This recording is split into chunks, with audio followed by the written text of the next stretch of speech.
Nessa terça-feira, o Internacional teve a reapresentação dos seus jogadores no CT Parque Gigante e já começou a perder algumas batalhas para o principal adversário nesse início de temporada. 2 jogadores testaram positivo para a Covid-19 e desfalcam os primeiros dias de treinamentos sob o comando do técnico Cacique Medina. Uma joia do futebol argentino está na mira do Internacional, de acordo com um periodista argentino. Ezequiel Barco, que pertence ao Atlanta United, interessa e o Inter teria feito uma proposta de empréstimo pelo jogador. Tem também a divulgação do tempo de contrato estendido com alguns jogadores, como Keiler Moisés e Rodrigo Lindoso. Esse é o Diário do Inter KTO, terça-feira, 11 de janeiro de 2022. Tudo bem, gente? Obrigado pela participação aqui. Não esquece de deixar teu like, de te inscrever, de ativar as notificações. Bora pro Diário do Inter KTO dessa terça-feira e eu começo falando sobre a reapresentação dos jogadores no CT Parque Gigante. Hoje, mais cedo, ao longo da tarde, eu trouxe aqui um vídeo com as novidades que foram divulgadas pelo Internacional na reapresentação. Muitas liberações, algumas delas por empréstimo, outras delas por rescisão contratual, como foi com o Guilherme Pato, e outras por não execução de opção de compra, como foi, por exemplo, com o Juan Manuel Cuesta, que agora será cedido novamente para o Independiente Medellín, que é o clube que detém o passe do jogador. O Inter não quis pagar $1,5 milhão que era previsto para a permanência dele aqui no estádio Beira-Rio. Além disso, Zé Gabriel também está de saída. O volante / zagueiro tem uma proposta e o Internacional está negociando e mantém esse clube ainda em segredo. Mas ao longo dos próximos dias a gente deve ter a confirmação da transferência do Zé Gabriel do Beira-Rio para outro destino.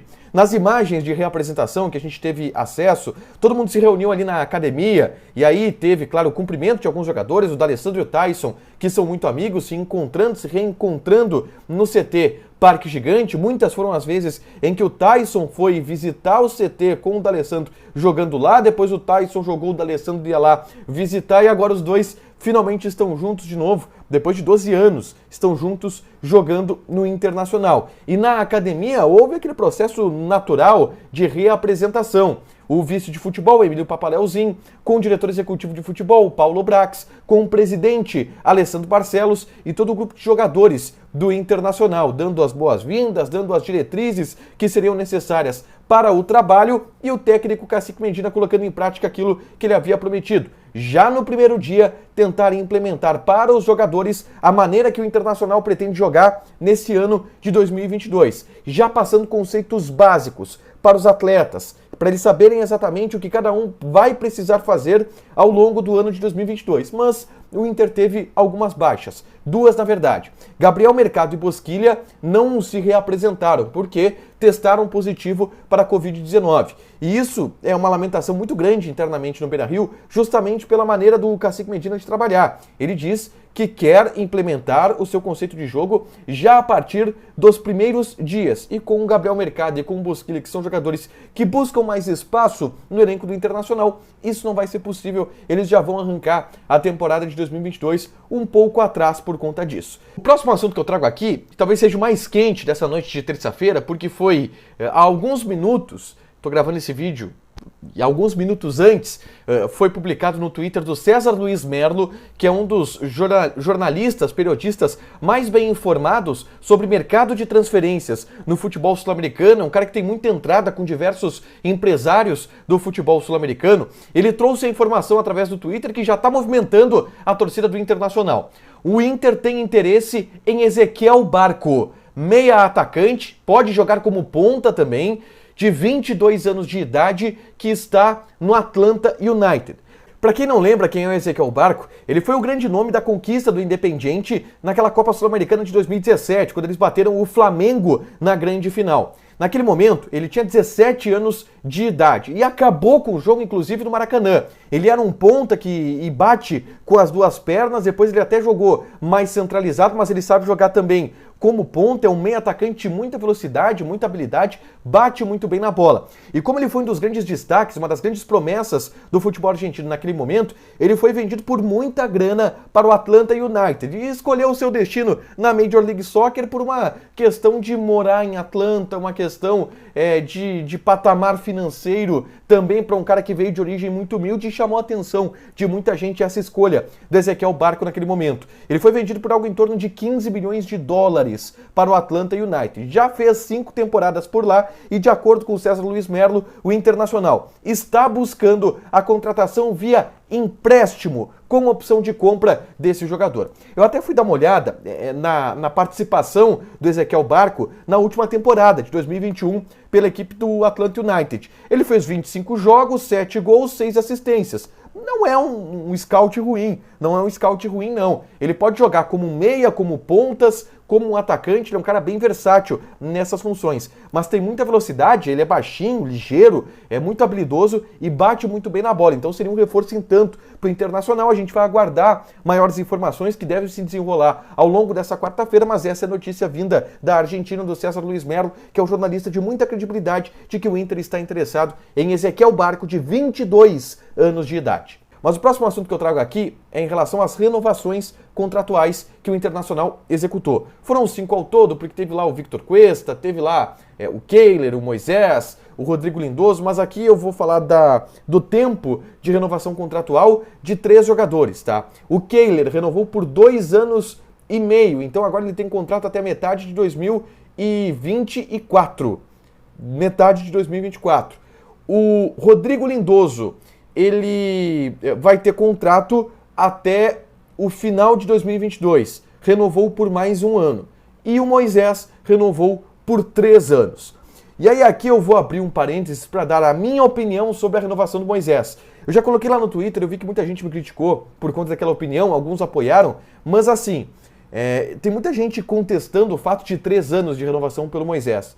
Mas pensa o seguinte, o Inter contratou, comprou, adquiriu um jogador que vocês podem gostar ou não, mas ele é titular do time do Internacional. Ele chega para ser titular. Ele tem uma idade boa, que é de 26 anos, tá?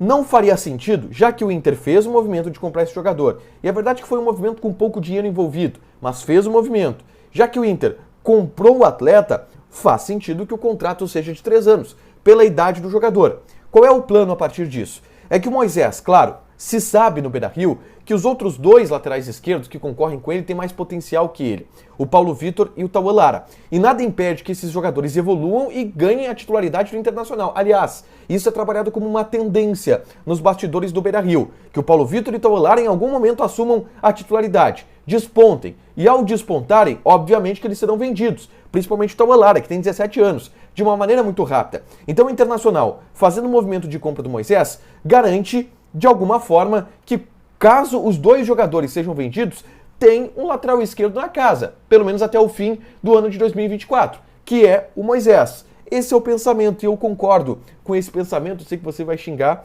mas tá valendo. Sei que muita gente pega no pé do Moisés, mas eu particularmente acho que ele é um bom lateral, ele não é um craque, não é um monstro da lateral esquerda. Repito, acho que o Tauan Lara e o Paulo Vitor têm maior potencial que ele. Só que, cara, faz sentido o Inter fazer esse movimento de manter o Moisés por 3 anos, já que o Tauan Lara e o Paulo Vitor vão ficar muito pouco, a gente sabe, no time titular, porque quando eles despontarem, naturalmente, eles vão chamar a atenção do mercado. Próximo assunto, e aí voltando a dar informação aqui, e agora eu falo sobre David, tá?